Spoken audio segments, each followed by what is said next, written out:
you could probably hear me eating some nuts. Now, just while I get ready, this was a shoot I did last night with the a7 III. It was a dance shoot, so just check this out. See you in a few minutes.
All right. Let me just switch this off. So, how are we all? Now, bear with me while I just open up my Corona. Oh yeah, my Corona. Dun, dun, dun, dun, dun, dun, dun, dun, dun. I'm going off. That's because I haven't seen you guys for a couple of weeks. Cheers, everyone. Are you ready for this?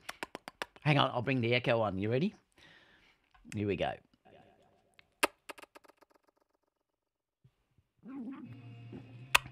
Where's that coming from, that noise?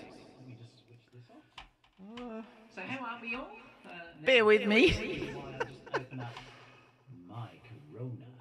Where is it? My Corona. There it is. No, there's still more. That's because I haven't seen you guys for a couple of weeks. Oh, there it is. I've got multiple channels open.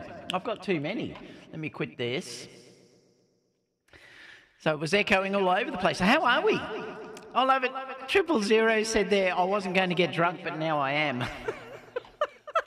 What do you mean? Is that because of the dancing girls? I'm going to explain a little bit about that in a minute. It was fantastic. Last night, I did my first dancing show for the year, actually, because we've just come out of lockdown recently. So this was the first one that I'd done, the first big one. So it was their concert. Now, last night, I wanted to try something different. So I used the a7S III for the first time in taking the images last night. So those images that you were just looking at were shot with the Sony a7S III, and I used the 28 to 75 f2.8 Tamron lens. And the great thing was that the focus was nuts. The funny thing too is Kerry was sitting next to me. Now she was using the 55 1.8. And certain parts where they had smoke coming across, I don't know if you remember seeing that, but there were certain parts where smoke was coming across where it was really red in the background, and sometimes the cameras can have difficulty focusing in real bright, vivid red when it's all red. Well, she was having trouble getting focus, and I had no issue at all. Oh, it's still on, is it, the echo? Oh, yeah, so she was having real issues with the autofocus, and I couldn't believe how well that the Sony a7S actually focused. It was incredible. It was so good. So let's just see who's here. So we've got, Roger was saying, I like this too, he was saying, well, you once had a live stream that was more suitable for my time zone. You'll be doing that again. Yeah, I will. I've just been so busy with catching up on work lately that I just haven't had time to do the weekly stream. I intend to do one weekly, which is in the European time zone. So that's probably what's going to happen, Roger. So Barry's here as well. Good morning, Barry. The dancing girls are coming. I love it. Rocco said, greetings from Southwest Florida. Greetings, buddy. How you going? Mix said, hey, David. Live from the back cave, John said, I love it. Getting dizzy. That was getting dizzy from the dancing too. David said, hi, David from cold Boston. Yeah, you're into your winter now, whereas we're going into our summer. Hello from Queens, New York City, John said. I love this. I wasn't going to get drunk, but now I am. Hello from Toronto, IWC Pilot. Grandmaster said, what am I seeing here? I'm not sure. This hyperlapse intro is making me nauseous. I love it. That was John, that was 4,000 images I put together there.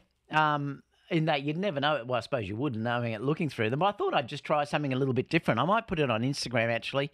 I'll probably change the music, though, because they'll probably want something a bit more dancey, but I'll see. Hello, David. Cool day in Los Angeles, but a good day for a Corona. That's exactly right. Who's trying to message me? Where are we? You still have pretty heavy reverb. It should have gone now, hasn't it?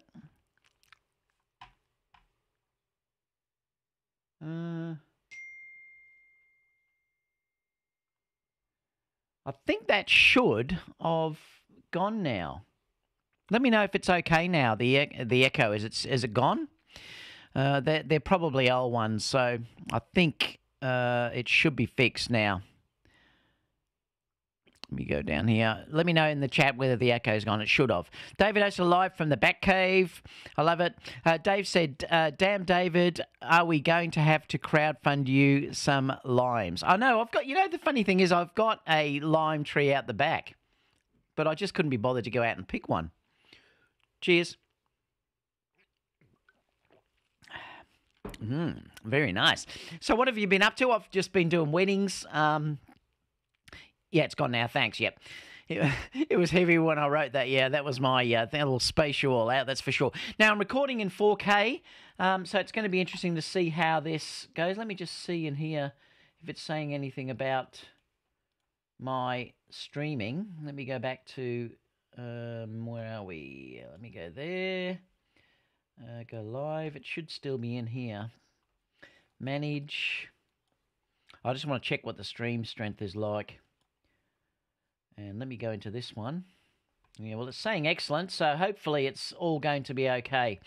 Because last time I didn't stream live to 4K. Well, I've gone back to 4K again now. Now, if anyone's interested, I'm actually using the ZVE10, and I'm using the Sigma 16mm f1.4 lens. So that's the setup that I'm actually using to get the screen. I'm looking over here, and it looks really sharp. So, although my beard could probably do with a little bit of a trim.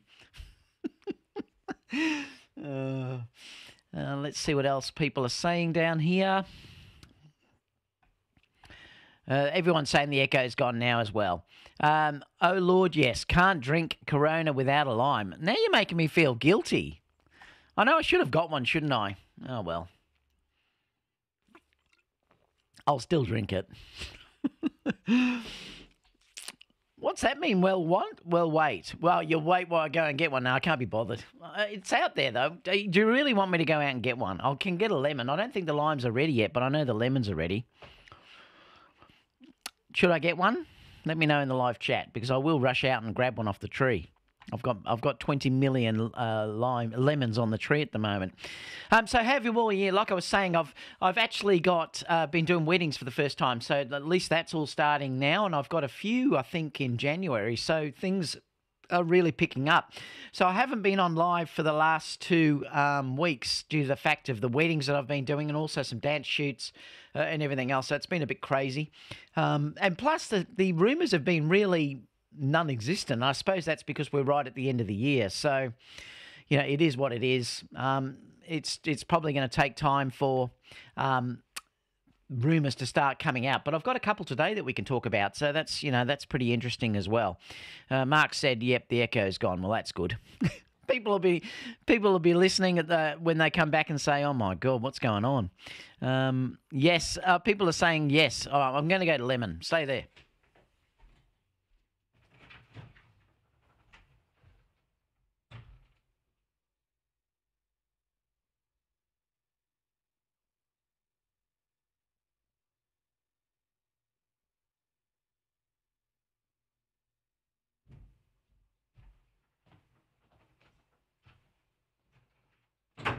Now, where's my knife? Oh, it's here. All right. Okie dokie. Lemon. Like I said, the limes, I've got lots on the tree, but they're not ready yet. So, ooh. If I cut myself... Oh, here we go. Hang on. Oop. Oh, it's juicy. Ooh. All right. And let me grab this bit here. I can't believe we're doing this live on YouTube. Here we go. Oh. Oh. Oh. Oh, yes. Okay. Does this make you happy now? Should I put 2? No, I'll just put 1 in. I'll leave those over there. Let me get rid of this too, because this is dangerous. So I hope that makes you all happy now, because I've put the lemon into my beer. All right, let's get stuck into stories, because I've got a bit to show you today. Let me go over to... I'm going to put that over there. I'll probably spill it. I'm going to go over to the news. So let me switch over here. And we should be able to talk about this. Now, this is really interesting, because there's now talk that there's going to be an A6600 successor. And look, I'm not surprised by this, because if you think about it, I know we've got the ZVE10 has come out, and I also have the A6400, but we've been a while since we've had a real upgrade of the APS-C cameras. The ZVE10 is sort of a funny mix, because it's a mix between the A6400 and the ZV-1. I mean, that's basically what it is. It's sort of a combination of those two cameras. So, you know, it's interesting. But we haven't got a real high-end APS-C camera coming out. Now, there's a couple of things I'll discuss with this a little bit later, but I do think it's probably time that they gave us something like 4K 60, and you can see here, new high-end APS-C camera, finally some competition to the XT4, and they're saying 4K 60 10-bit video. Better LCD, so hopefully it'll have the new LCD that we've got in the A7R 3A or in the A7R 4A, and it's got EVF minor tweaks to the body. And it said, I believe a sort of a7000 would make sense too. Now, this is interesting because it's saying here the A7 body with an APS-C sensor, but it really looks like Sony is very stubborn. But what I'm thinking here is these are just the specs for the A6 600 that we've got there. But what I was thinking was that there is a news story. Let me just show you that because I'll just sort of show you this while we're talking. Let me go to, where was it? This. Now, this is interesting because they're saying here that the chip shortage is worsening. Also, the Sony ZV-E10 production is being halted. Now, just to sort of show you this, that Sony Japan announced it will temporarily stop the production of the ZV-E10. I'm not confident that in 2022 the chip shortage problem will be solved. So this is the interesting thing that, you know, I was looking at here, because if they're talking about, or there's rumours there of a new A6000 series camera, the chip shortage when they're stopping the ZV-E10 doesn't make sense to me. But I'm wondering whether, and I still think this could be a possibility, that they may get rid of the A6000 series bodies and put it on an A7 IV or A7 III body. And that's what I'm starting to wonder, whether that's what they'll do with this, that they'll start to think, well, see, the issue is at the chip shortage at the moment, it's hard to get all these components and everything else to do with the camera. But if they started to make use of what they've already got, and I think that's what Sony probably have to do, is they probably have to start to think about reducing the amount of manufacturing that they've got because of the chip shortage and everything else that's going on there. So I'm just wondering whether it could potentially be that they'll try and make everything sort of be in the same type of body, but obviously the only thing that then can change is just the sensor. And I think that could be a possibility. So, and I've just been thinking about this myself, and I'd love to know in the chat whether you think this is a possibility as well. I wouldn't be surprised at all if they phase out the previous body. Now, I'm not sure what that then will mean to the lens manufacturers, and this is the interesting thing as well, because I then think, well, Tamron is making lenses, and they would have an in with Sony because they're partly owned by Sony. And then, obviously, those lenses, would they put the APS-C mount onto that camera, or would they just stick on a full frame? I mean, I don't know. What do you think in the chat about this? When I first heard this, I thought, well, that's really interesting because of the chip shortage. Could they then bring out a new camera when they can't even sort of produce the ZV-E10 yet? You know, and I just thought I'd mention that to you guys to sort of think what you'd say, because I'm just curious to know what you think. I mean, look, there's a couple of things that this has to change. It could obviously have a better sensor, but I mean, that sensor has been the same for quite a bit of time now. I mean, it's the ZV-E10, the A6400, the A6600 basically is all the same sensor. But, you know, they could definitely improve the video aspect of APS-C by giving us that 4K 60. And I really do miss that when I shoot using the ZV-E10 and even the A6400 when I'm doing weddings and things like that. It's a real bummer that I can't use those cameras to shoot 4K 60. So I think it'll be interesting to see if that does come true. And I think it probably will sooner or later, but I'm just not sure about when. You know, due to this chip shortage. The autofocus, particularly on the ZV-E10, is incredible. So if they could get all of these features that, you know, are there and say make it better for video, like the 4K 60, I notice there's been a firmware update for the ZV-E10. I did that the other day, and it's added animal IAF in video, so they've definitely improved that as well. And I think even just sort of testing, I think it's just running a bit smoother and a little bit faster. So they are updating it, even though they're saying that they're going to stop the manufacturing for the moment. They're not saying they're going to cancel that camera. They're just saying that they're going to stop the manufacture due to the chip shortage. So, I mean, who knows, you know? I'm not quite sure what's going to go on in that regard.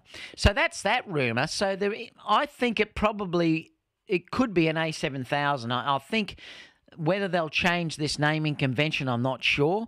But this does make sense to me, the fact that they could use an APS-C, an A7 body. And I think that may be something that can come true. I've discussed this before with you guys, that I thought that may be what they tend to do in the future to limit the amount of manufacturing that they had to do. And yeah, they just have to put an APS-C sensor mount on there. But let me know what you think. So that's that one. There's also solid rumours going on here that, and I've talked about this for so long, and I've said to everyone, and they would know that follow me, that I've said all along that I definitely believe that we would get another 2470 GM. A lot of people said, no, it won't happen. I knew it would. And in fact, I said the 70-200 would come out in a version 2 way before anyone was even talking about it. I was mentioning that. And obviously the next one is going to be the 2470 f2.8 GM. And I know a lot of people are very happy with those lenses, but the thing was, I kept saying to people that these lenses could be improved. And if you've seen the reviews for the new 70-200, everyone is saying it's a much better lens. Better focus, it's better sharpness, and things like that. So you're going to get that too with the 24-70. The other lens that I kept mentioning all the time that I was desperately hoping Sony would do, not that I could afford it at the moment, but was the 85 f1.2 lens. And it looks like it's going to happen. And this was another lens that I picked would be coming out soon, or I was hoping that Sony would come out very soon. So this is one, when I get the money, I will definitely get. Yes, I'll still use my 135, but you know, I also always go to the 85mm focal length if I'm working in tight areas. You know, like when I'm doing a wedding or a bride getting changed in their room, or a small room or whatever, I have to go to the 85 because I can't use the 135. It's just too long in the focal length. So this one is a real wish for me to get the 85 1.2. I just can't wait. Look, for me, the 2470 and the 70-200, I really don't have any interest in, because I don't really use zooms at all, apart from the 28-75. That's really all I tend to use now. And then I'm just using primes the whole time. So I'm using the 24 GM like I used in the dance we just did the other day. I did use a 28-75, but I also used, the 24 GM and the 55 f1.8. I did take the 135, but I was too close to the dancers, so I couldn't use it. And I also took the 85 Batis, and even that was a little bit close because they had me sitting in the front row. So I had to sort of change lenses to what I was going to use. But a wedding, for instance, I will really only use the 24, the 85, and the 135. They're the three lenses that I tend to use. Kerry will use the 28-75. She likes to have that focal range just on, on the lens itself. But I've tended to go more towards shooting primes. And even like shooting the dance, like I said to you, I used the A7S III for the first time shooting dance, and it blew me away how good that was. It captured the dancers running across the stage. It captured them doing their jumps. I was using it on the high shutter, which I think is 10 frames per second. And I was shooting with that. Like I said, I captured 4,000 images in 2 hours with that camera. I had another camera as well. But the autofocus was just nuts. It really was. So these new lenses too and cameras are amazing by Sony. The 85 1.2 really would interest me. The 85 1.4, even though it's a really good lens, is starting to show its age now. It's a little bit slow in focusing. And also the rendering look is nice, but I bet you'll find the new 85 1.2 GM will be much, much better. It definitely will have the linear focus motors, which are just brilliant. And you know that if you have a 135 GM, how good that, those lenses, that linear focus motor lenses are. So this one really excites me, and it's one where I definitely will buy it when I have the money. when that will be, I mean, who knows at the moment with how things have been. But this is exciting. I think this is really good. And I know a lot of you too will love this 2470 GM2 as well. A lot of wedding photographers do go for that 24 to 70 and the 70 to 200, and that's what they'll work with. Like I said, I've always been a little bit different because I like to shoot with primes, and I did sort of go through a stage where I went using zooms again, but now I've shifted back to totally using primes again. And in fact, I should sell my 70 to 200 f4. It's just sitting in there and I'm not using it. So, you know, I may sell that in the coming days. So that's that rumour, which I think's, you know, pretty exciting. Sorry about those messages. They always come through. It's obviously family because I'll block everything else while I'm doing these. Rumour. Now, this is due to the chip shortage. We will see most new Sony camera announcements during the second half of 2022. So they're saying you won't see anything until 2022. Now, that makes total sense. If they've stopped the ZV-E10, and they're also saying, I'm just laughing at Long Rider. Thanks for the donation, Long Rider.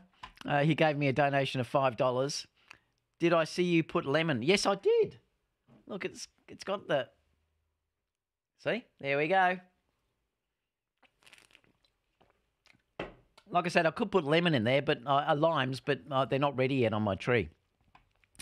Thanks for the donation, though, buddy. So, yes, like I said, it's going to be interesting. So, I know they can't even manufacture the Sony A7 IV. Did I grab that this morning? Yeah, they're saying here, Sony Japan informs that the A7 IV demand exceeded expectations, and it will take time to deliver the product. Now, they often say this with every batch of new cameras that comes out, but I do probably think this is going to be affected by the chip shortage here. Above, you can read the Google translated note from Sony Japan. As you know, an early batch of A7 IV cameras already shipped out in Europe, while our USA readers have to wait until at least December the 30th. And they're saying basically because of expectations or the demand, you're going to have to wait. Now, a lot of this too is probably because of this chip shortage that's coming out. So they're saying here that, where was it? It was back here, wasn't it? That we're not going to see any new cameras in until 2022. And they're saying down here that they're going to concentrate on the lenses. And this is why I think we'll see the 85 1.2 and the 2470 early in the new year, because they're going to have to release some things to sort of keep the momentum going. So this looks really exciting that at least they're going to still be announcing lenses. I'm not sure that we really need many other cameras at this stage. When you think we've just had the A1 released, the A7 IV has been released. Yes, they could probably do with another A7R series camera, but that's obviously going to be way down the line for late next year, I would say, because that probably would be the next camera that would come out there. We may get a new APS-C like I discussed a little bit earlier with the A6000 series. We might get another high-end model coming out. So apart from that, it looks like all we're going to see is the lenses. Now, we're also due, I suppose, for an A9 III. As well. That's one camera now that could be updated, definitely. Even though it's still a nice camera, you know, it wasn't a huge step. The A9 II wasn't a huge step up from the A9 I, the original A9. And I reviewed both against each other, and they were, look, it was an update, but it was an incremental update. It wasn't a really big update. Whereas we're due to get a really big update now, and that's probably going to be a great camera to get. That could be another one that could be announced late next year sometime. But I just thought I'd share that with you, just so that you know. The chip shortage I discussed, that the Sony ZV-E10 production has been halted.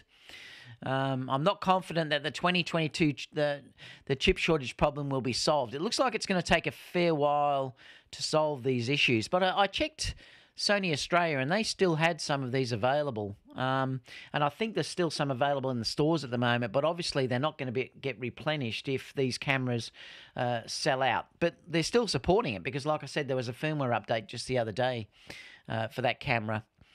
I'll come back to the chat too, guys, so keep firing away. I did that one. Now, this is interesting. I downloaded this morning. this new Sony camera control app. And I wanted to know if anyone has used this. I think it was about $20 here in Australia. I think it's $19 in the US or something. It's a new It's called the Shutter. I think it's Sony camera remote control, but I think the name of it's called. The new Shutter Sony camera remote version is available. Now, they've just added tap to focus in a number of cameras as well. Now I haven't even used it yet. I've just downloaded it so I can have a look at it. But it sounds really cool because you can also use your Apple Watch if you have one. But it will do tap to focus on the A7C, the A7S3, the A7R4 and the ZV-E10, as well as all other cameras that with Sony's Play Memory support. Now, I've also got the Monitor Plus as well, so I do have that, but that Monitor Plus application, which is really good, sort of goes for more for video. It does have some stills, yes, but it does have more in video, whereas this is concentrating more on stills. Now, it doesn't work, the touch to focus, with the A7 III, the A7R III, the A6100, A6400, and the A6600. The RX100 and the ZV-1 don't support focus controls, but the other cameras do. But the great thing about this is that it has a built-in intervalometer, take multiple shots of the scene with RAW, time-lapse for astrophotography. It does denoising or selfies. It has a bulb timer because on the normal camera controls, you can only go up to 30 seconds. So this has a bulb timer as well. Exposure bracketing can be done even on cameras that don't support it internally. It's got time, continuous burst shooting and video recording. Set how long your sequences should be. Stays connected with the camera even when you switch between apps, which is great because sometimes the apps disconnect if you do change. And this looks like it has a lock-on hold, but I'll have to let you know. Convenient user interface and exposure controls, and it's got this Apple Watch app as well. Now, I'm not sponsored by them. I paid for it this morning. It was $26, I think, Australian. But I'll let you know how it is when I've used it. But it does look like it's really quite an interesting app. And I'm quite excited about trying this out, particularly for things like I did a real estate shoot just the other day. And I was doing multiple exposures. And I'd love to have had this app because it seems like it does, the bracketing is very, very easy to use and understand. So anyway, I'll let you know how it goes. So if you're interested in having a look, I'll stick all these links down below so you can see them when we've finished this, a little bit later. Top 10 mirrorless. I thought I'd just share this with you. This was one from Explorer. I think it's called Explorer or something like that. I'm not quite sure. But this differs to Petapixel because I noticed Petapixel had the Sony A1 as the best camera. So who knows, how they determine what what's good or what's not. But I thought I'd just share you. It was interesting because they're saying number 10 was the Panasonic Lumix GH6 or the GH5 for the time being. So that's what they've done as number 10. Number 9 is the Sigma FP. I'm surprised about that because I just don't like that camera at all. But anyway, the Sony ZV-E10. I love the ZV-E10. I think it's terrific, particularly for this type of thing that I'm doing with you guys. It's great, and you can see that I'm streaming now, and it's not having any issues at all. The focus is just nuts. To be able to just go like this and have it focus is just nuts. And I'm shooting at 1.4 now. The next one down, number 7, is the Nikon ZFC. I like the look of that camera because it's very retro. I do love that look. Number 6 is Fuji GFX. It's the 50S2. Number 5 is the Sony A7 IV, which surprises me because I think it's better than that. But anyway, that's what they're putting it at. Number 3 is the Canon EOS R3. Number Sorry, that's number 4.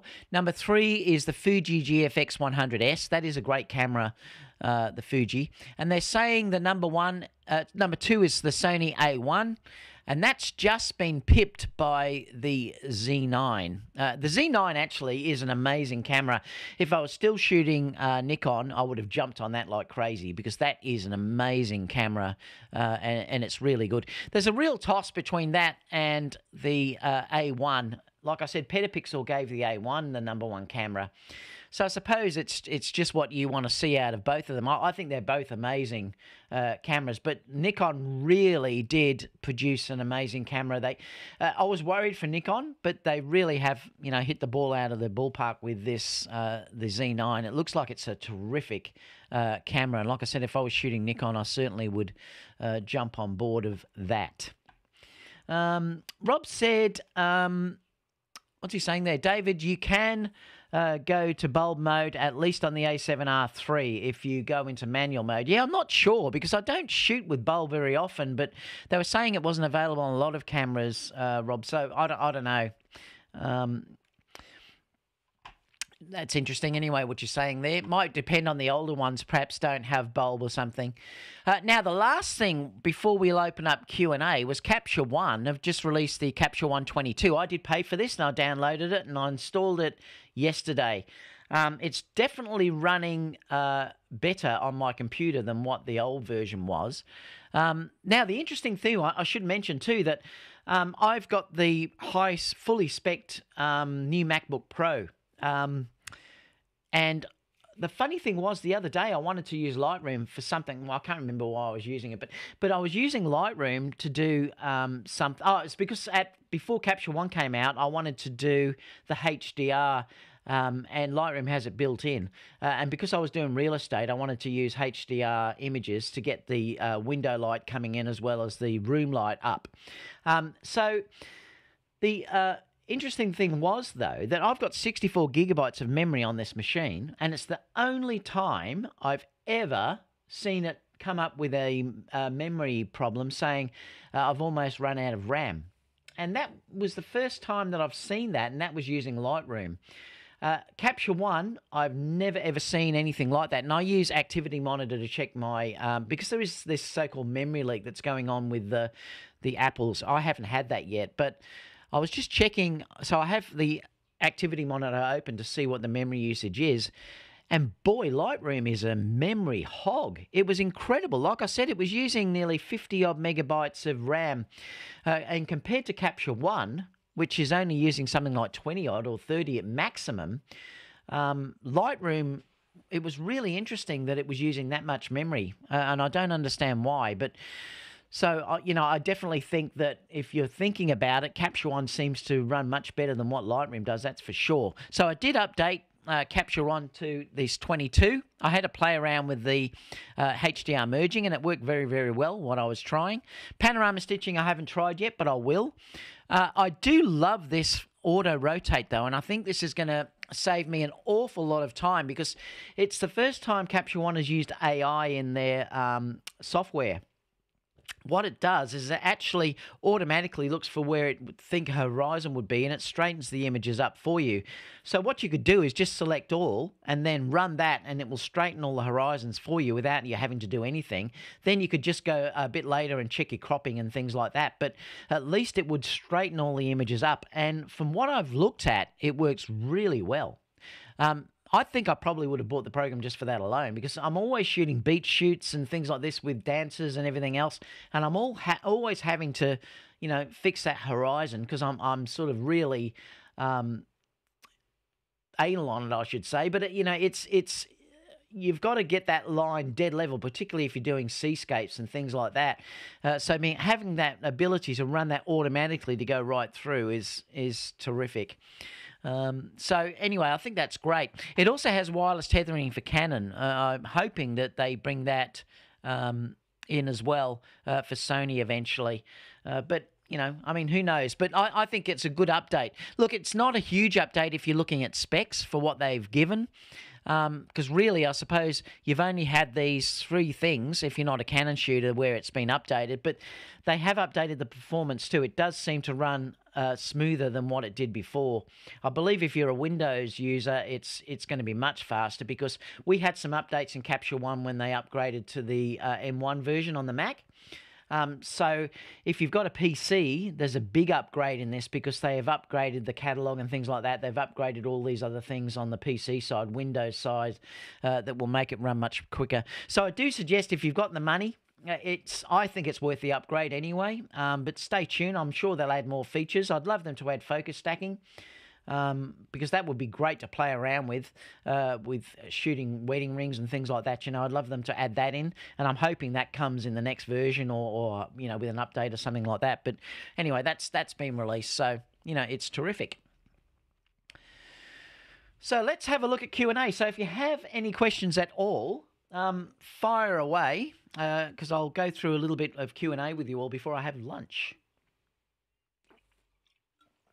Oh, Corona's good. Let's scroll down, see what people are saying. No lemons with Corona. We have lemons here all the time. Is that an Aussie thing, John? Because, yeah, we have lemons all the time here with Corona, probably more than we do limes, actually. Yes, SMR cutting time. Can you whip up a lemon pudding as well? I love lemon pudding, Matt. Attaboy, lemon is better than nothing. So it must be an Australian thing, is it, that we always put lemons in there? That's interesting. Cue the Jeopardy music. I'm not sure what that means. You put a lime in the coconut, not the lemon.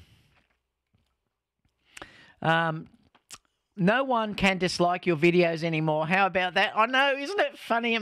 People must absolutely hate it, because those haters out there that used to do it. It cracks me up now. They'll be just, these people in their basement down below somewhere, in their mother's basement. You're just hating everyone. Are going to be wanting to press that unlike button, and they can't, the dislike button. It cracks me up.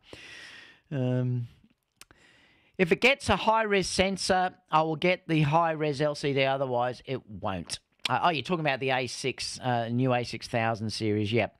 I'm hoping that all the new cameras get the better LCD. I was a bit disappointed that the Sony a7 IV didn't get it, really. I don't understand Sony for that, but anyway. Actually, the creator can still see dislikes in YouTube Studio, but no one else can, including the persons making the dislikes. I don't look anyway.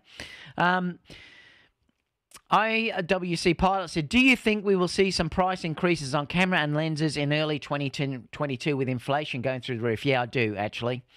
Yeah, I think particularly, the US inflation has gone nuts, hasn't it? So I think you probably are going to see increases in the coming year. I think the chip shortage will make that even worse. But I think with inflation, yes. So I think if you were intending to get a camera or lenses, it might be a good time to get it as soon as possible. Don't know what that... It's Kerry again, I think. Mark's here as well. G'day, Mark. The Alpha One has a crap LCD, so don't get our hopes up. I know that was another thing that I just couldn't understand, John, to be completely honest. Sorry about those jingles, guys. I love my A6400. IAF was a game changer. I know they're fantastic, and the ZVE1 is even better.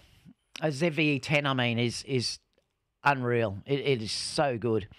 But the A1 does have a high-res sensor along the lines of the A7R3 or the A7 IV. For an APS-C, it might get the high-res LCD if the sensor is 30 megapixels or higher. I think it probably will get a high-res LCD. Look, Sony sooner or later have to stop selling those crappy things that they've got in the basement somewhere or in a factory, with it all put up there. Can I stop that? No, I don't think I can. It's my wife and my daughter chatting away. I've got this on silent, but family stuff still comes through. Let me quit messages and just see if that stops it. So I think, yeah, I would definitely, if I was you guys, I'd be getting any gear that you want as soon as possible, because I definitely think we're going to see big increases, I think. Hi, Bud. I've been shopping around for the A9 or the A9 II. Nikon shooter here, and my brother uses the original A9, and I was blown away with the performance. Would it still make sense to continue looking for the A9? Yeah, it's still a great camera. I mean, it's amazing. Kerry was using that last night to shoot, actually. But I have to say that, yeah, you'll still get the more megapixels, but I have to say that the A7S is better in autofocus, and I would have never have thought that was possible, but I could clearly see that last night when I was shooting the dance, and I was getting focus that Kerry was having issues with. But, you know, if you have the A9 II, the autofocus is slightly better. If you've got something like the new Sony a7 IV, well, that's probably going to have equivalent, or it might even be better than the a7S III. So that they're getting better and better with each of these new cameras that are coming out. So, yes, look, the A9 is still terrific. It just depends whether you'd like the 20 frames per second. Remember, that can give you something that the other cameras like the A7S and etc. can't give you because it's not fast enough. But if you're after the best autofocus, you really have to get one of the newer generation cameras like the A1, the A7 IV, the A7S III, or the FX3. All will give you unbelievable focus due to the fact that they've improved that so much. And I didn't even realise how much until last night when we were shooting this dance session. But yep, the A9's still a great camera. Where were we? Have you seen any of the previews for the Z9? It does look amazing. Yeah, it looks incredible, actually. Del, g'day, Del. How are you, buddy? Boy, you're up late. Stop it, Kerry. Oh, I wonder if I can turn this down. Let me see if I can turn the volume down on this.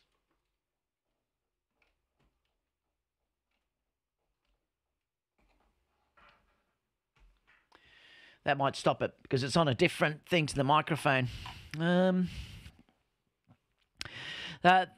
Thanks so much, Long Rider, for the donation. Really appreciate that. The Z9 looks amazing, but good luck actually getting one. I know it's going to be a long time, and I think someone was saying that you might have to wait till well into next year if you're ordering now to get one, so that they are going to be really tough to get the Z9s. That's for sure. I have... what John? Oh, he's talking to someone else. Our A7 IV came last week. Really blown away with it. That's fantastic, Del. I mean, I'm jealous. I'd love to have one. Looks like all the Europeans are very lucky because they've gotten them early. Pema said, I received my Sony a7 IV last 9 days ago, and the autofocus is not different with the Sony A1. Exactly, and that's what I'm saying, that all the new cameras tend to be around the same, and you'll probably find that the Sony a7S III is very similar to the A1 as well.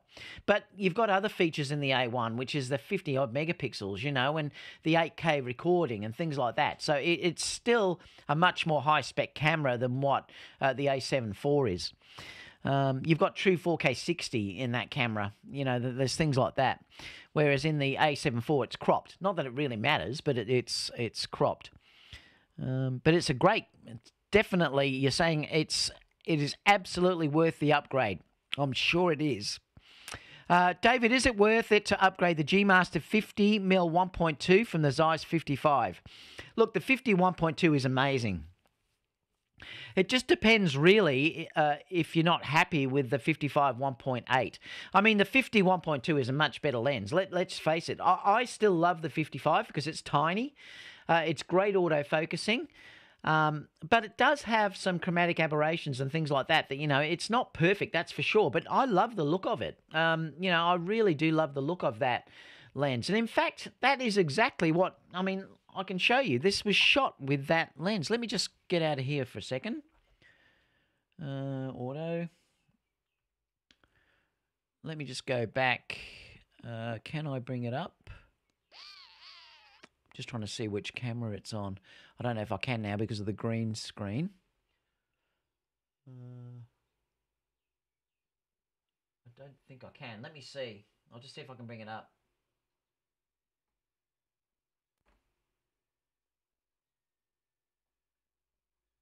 Is that? No, it's not showing. I think it's gone to sleep. I was hoping I could bring that up. I don't think I can. 'cause where you go is where I go. Yeah, I don't think I can bring it up. I was going to show you because the original video that I did with Kiara had that, and it was terrific. It really was terrific, and I love the look of that lens. It's just superb. I'm not sure why I can't bring that up. Let me just disconnect it and plug it back in.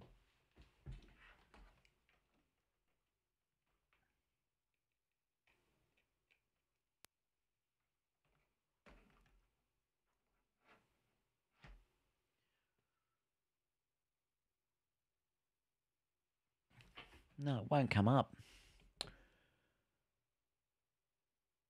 Oh, I know why. It's here. Let me just have a look. Let me check.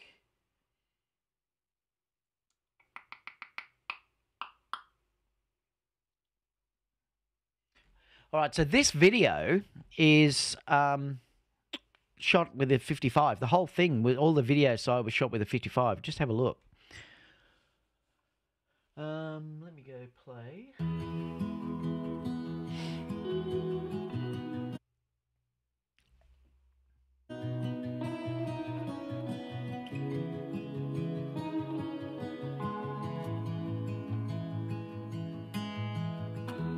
Give me your strength and show me your weakness. So this was shot completely with the 55. You can see there. I mean, it's lovely. You know, it gives you a beautiful look. Great sort of out of focus, depth of field. The autofocus this was just complete autofocus. I think I had it on center. I usually shoot center with it. This was on a gimbal. I think it was a Moser Aircross, actually. And then all I do is I just put that on center focus and let that lens just go. And I also used it for the stills too. So, you know, it's a terrific lens. So don't underestimate the lens at all, like how nice it actually is to use this. It's really good. And I think a lot of people underestimate how good it is, particularly on something like a gimbal or something like that, because it's so small. You know, it's really easy to hold. And look, the 51.2 is going to be better, but you know, I mean, it also depends how much you want to spend, how much weight you want to drag around. Do you want to carry a much bigger lens? And do you want 1.2? I mean, if you're after a 1.2 lens, well then you've got no option. That's where you'd like to go if you want to bring that light in. But if you just want to have a nice lens that's really sharp, that does have some issues, like I said, with chromatic aberration and things like that. But as an all-around lens, street photography or whatever, the A7, the 55mm is terrific. Let me just stop that so I'll come off.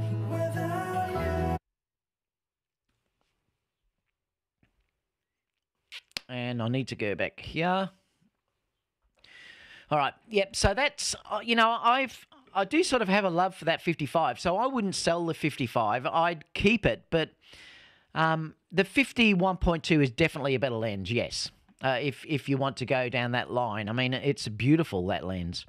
Right now, B&H has the Alpha 1 and the R6 in stock. Wow. But almost all the other hot bodies are back-ordered or on pre-order. Yeah, it's just so tough now to get any of this new gear. You know, it really is tough. The A7R4 is also at B&H, but that's a couple of years old now. The A7R, oh, okay, yep. In the US, we don't get our A7 IVs until January. Wow. So you're not getting it at all. This is really funny. Oh, it cracks me up. This must be an Australian thing where we have lemons in Corona. The Alpha 1 is the #1 camera you can actually get right now. Yep, I agree. Because the Z9, you're going to be waiting ages. I passed on an A1 and have 2,000 credit in Adorama for an A9 III. Oh, that's nice.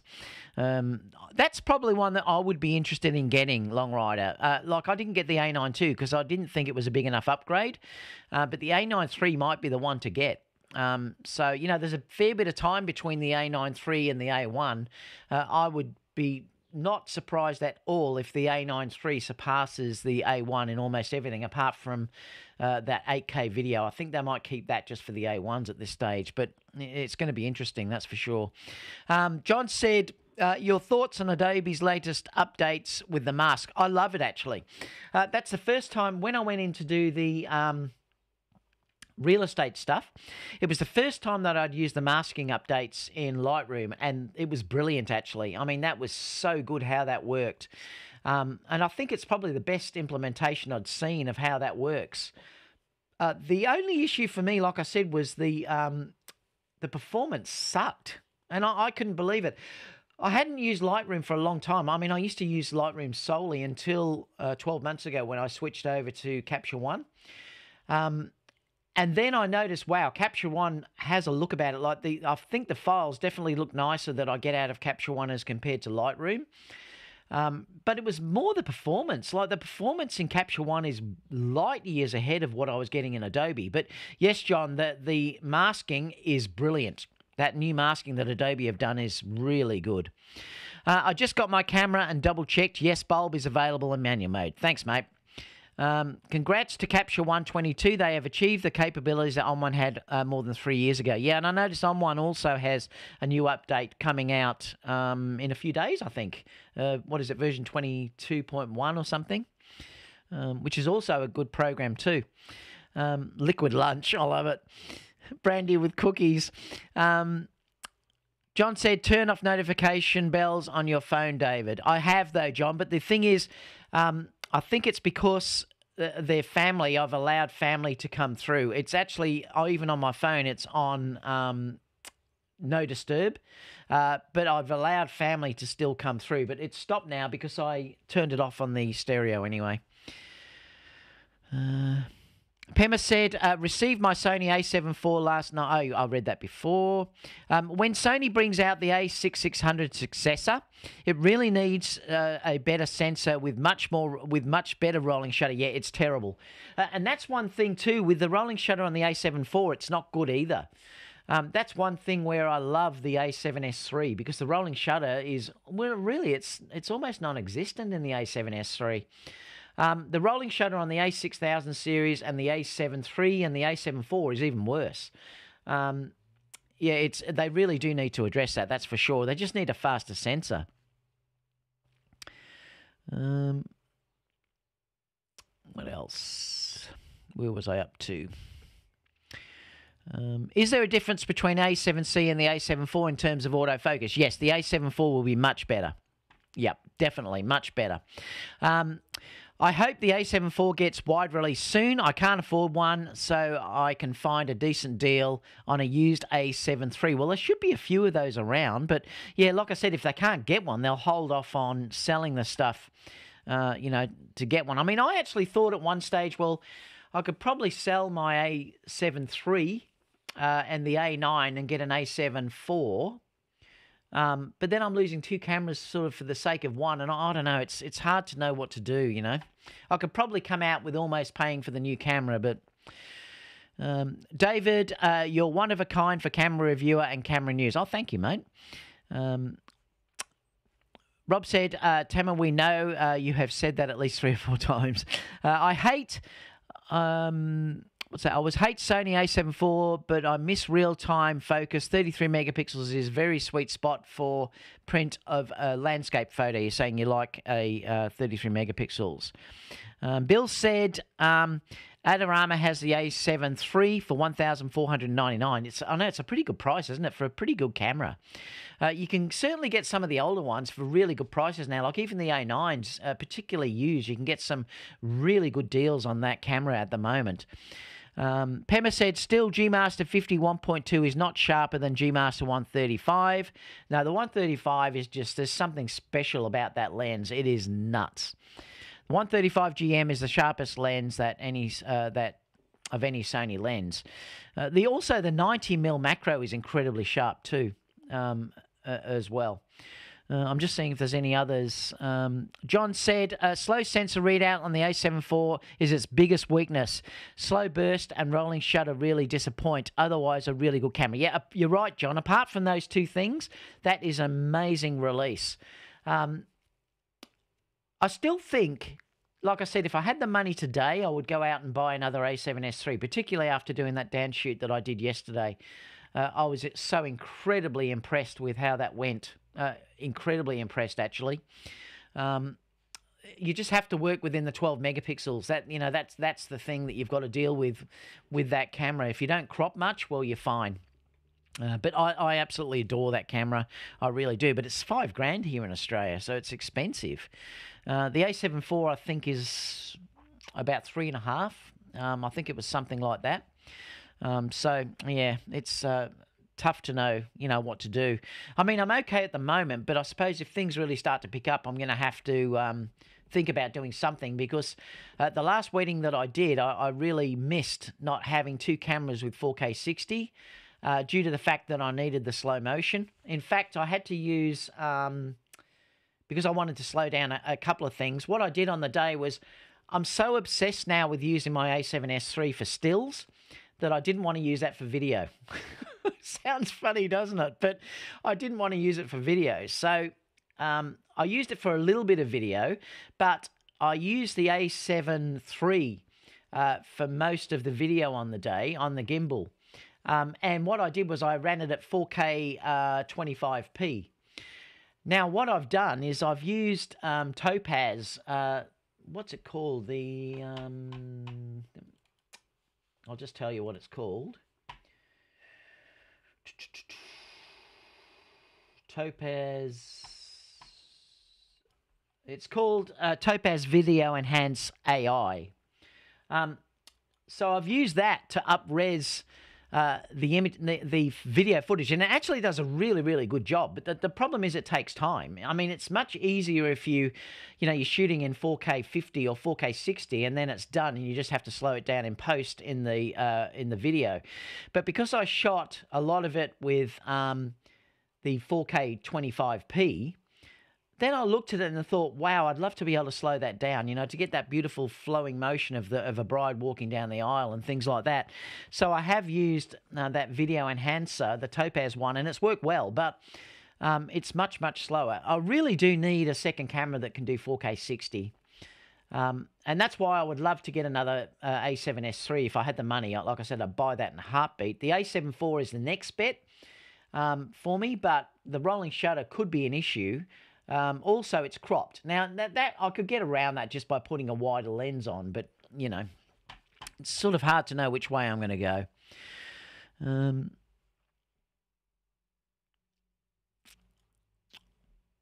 Where were we? I'm selling my Sony a7 III here in Australia. It's absolutely great condition. Yeah, I might sell mine too. I'll just have to see. The A7S III is golden for astrophotography. Yep. I have been trying to find a used A7S II for Astro as well. Who actually owns the A7 IV? There's a few people from the UK, Mark. I've had a few Australians that have had it as well, so it's definitely available here. It just, like I said, it's just in short supply. If you haven't pre-ordered it, you're not going to get it. So, it's a tough camera to get hold of if you haven't pre-ordered it, and that's for the chip shortage as well as you're getting close to Christmas and things are all getting stuck up in ports. They can't deliver stuff, so everything is getting, everything's sort of getting held back. Dave, I do use the A9, but only if I have to. I'll use the A7S III if I can. I just love the look of it. There's just something about that camera that I adore. I love the fold-out screen. I love the results that come out of that camera. The A9 is still a great camera. I'm not bagging it. It's still a great camera, but there's just something about the A7S III that I just love. And I can't explain it to you. It's just something about it. The autofocus is just nuts. The tracking is just amazing. The straight-out-of-camera look that camera gives me is just to die for. The low-light results you can get from that camera is just incredible. The low-light autofocusing is just incredible. So, yeah, if I have the option now, the A9 will go to Kerry in a wedding and I'll shoot with the A7S III. That's just what I do, Dave. Like I said, it's still an amazing camera. It's just that the A7S, for me, 3 is better. But that's me. I own it, and there is no slow readout because of the 2 Biontz chips. End of story. It's the thing is, though, Mark, it actually is slow if you're looking at rolling shutter. It's terrible. The rolling shutter is awful on that camera. I've actually tested it, and it's shocking. It's actually worse than the A7 III. Rob said, you want the A7S2 only for Astro. He's saying there. John said, yes, I have the A7R3 for everything else, and I also use an A6000 for underwater as well. That'd be fun.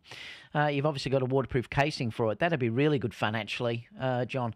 So let me know. Keep firing away. I'll stay for another couple of minutes. I've been on for an hour, so I'll answer a couple more if you want me to wait. It takes a few seconds for it to come through to me on this system.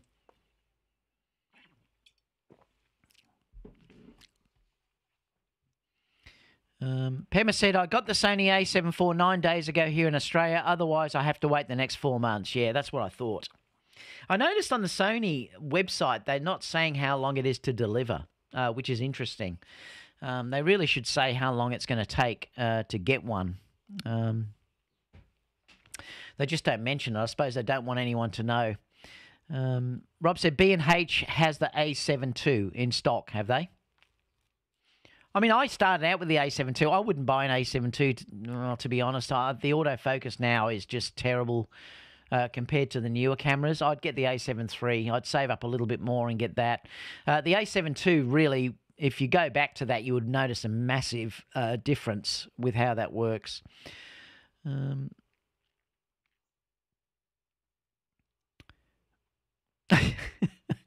Mark said, who cares about rolling shutter? I love it. You do if you shoot video, Mark. That's for sure. If you're panning, remember I'm doing video and stills at the same time. So I am sometimes moving the camera reasonably quick, and it makes you sick if it's bad. That's the thing. If you don't care about it and you're only shooting stills, it's not an issue. Like I said, it's great apart from that. But if you want it for video, it sucks. If you're using something where there's any panning involved at all, you're going to get things slanting like that, and it makes you a little bit sickly. It's not good. Money is not an issue for the Sony A1, but I didn't buy only for the screen resolution. Okay, let me just check down here, see if anyone's still commenting. Yeah, there's a couple still coming through. I'll wait for those to show. Rob said, I just signed up. I just signed up for a 4-day workshop in Owens Valley, California. Ooh, just west of Death Valley. That should be nice there. That'll be lovely. Is it? It should be warm there, is it? Or is that sort of during summer that's happening? Or is it now? I don't know whether Death Valley is warm all the time. Probably is. I'm not sure. Certainly sounds it by the name, that's for sure. See if anyone else has come up. There's a couple more coming up. Grandmaster said, I could have put away 3 beers in the time. It's 12 o'clock. It's too early. Should I seek help? No, it just depends on the time. If this was late at night or in the evening, I probably would have put 3 away as well. I've got to go and have lunch in a minute. Kerry she's working today. If she comes home and I'm a bit under the weather, she's not going to be happy. I love it. So what's Rob said here? David, for Astro work, would I be using manual focus so the crappy AF won't be? Yes, you would. Yeah, you always use manual focus. Well, I do anyway whenever I'm doing it. Not that I'm a real astrophotographer, but I always use manual focus when I'm doing it. I just focus, basically use the LCD up. How I do it is I crank up the ISO to ridiculous levels, and then I'll focus just so I see the stars as being sharp, and then I'll take the ISO down in manual focus, and that works really well from what I've done when I'm shooting the stars. Anyone else who is there can let me know if that's not the right thing to do, but that's certainly what I did, and I got some great shots when I was in New Zealand particularly.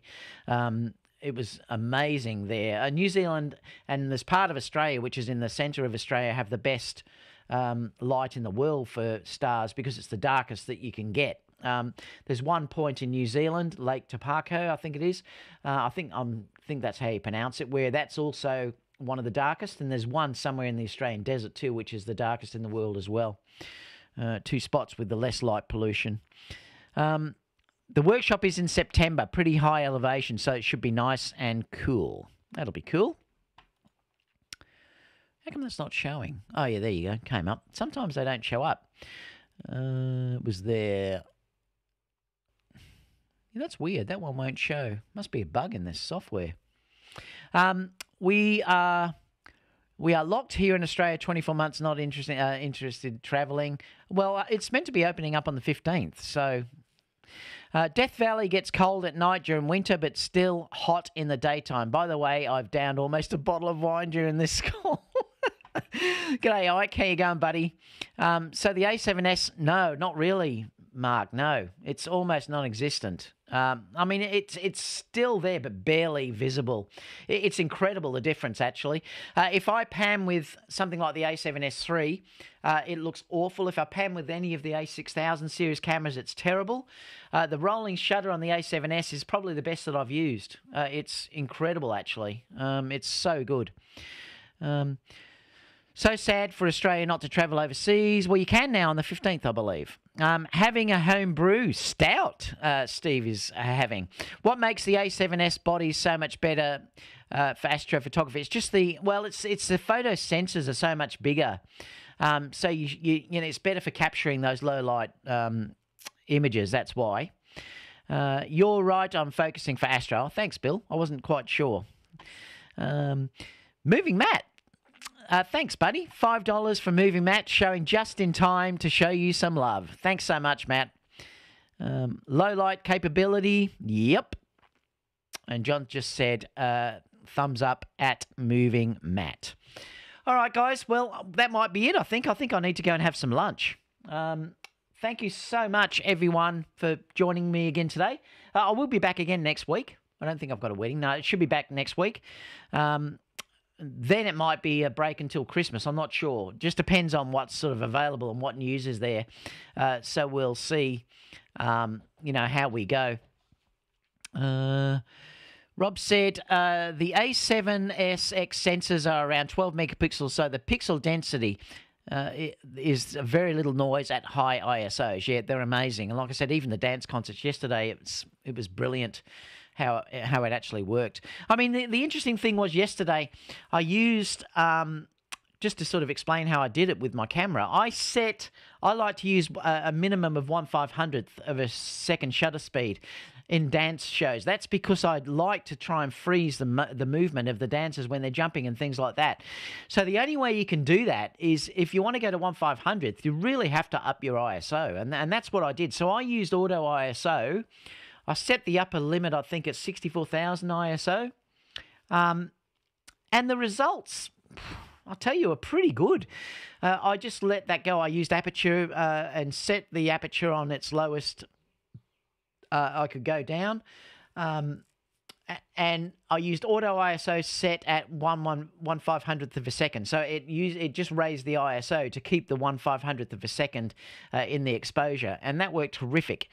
And the photos are quite clean for what they are. You know, if there's any that obviously get ordered for prints and they're a little bit noisy, I can just use... you know, Noise Ninja, well, not Noise Ninja, but Topaz, the noise reduction, things like that to get the noise down a little bit. But the thing that's more important is to actually get the image and to have that effect when they're jumping so it's not all blurry. So the A7S III was great for that. It really was. And that's it. All right, thanks so much, guys. So I'm going to play the exit or the outro. If you have any questions, leave them down below. I really would appreciate it if you could give me a thumbs up too. Stay tuned too, because I will be doing a live probably early in the week. I'm going to do some little unboxings of some things that I've got, some traveling accessories for things like battery charging and things like that, and microphones and stuff. So I might do that as a live show Monday or Tuesday. Apart from that, everyone, I'm going to go. Let me just organise this. And I'll switch over. Oh, it's disappeared again. I hate that. Seems to go to sleep. Oh, hang on. It might be because it's... And I'll catch you in the next show, guys. Thanks so much, everyone.